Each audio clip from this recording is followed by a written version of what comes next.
and we've named her Veronica. Today we are holding her in our arms just because of Risaa IVF. Okay, so we came to Rita ma'am's clinic last year in the month of November. We had a lot of hopes because we've been trying for past 2 years or so. So we were really hopeful when we came here. A special mention for all the staff members who helped us so much, especially Reena ma'am.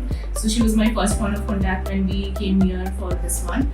All my visits to the clinic have been like really smooth. Now coming to Rita Bakshi ma'am, she is very friendly.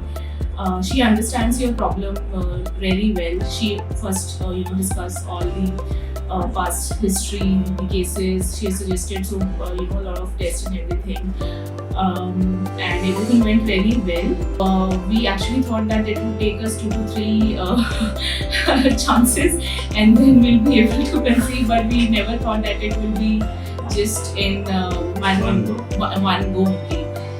So, and in fact, we've frozen just one egg only, and it worked. And we are very, very, very thankful for all the support, for the care that you all have provided.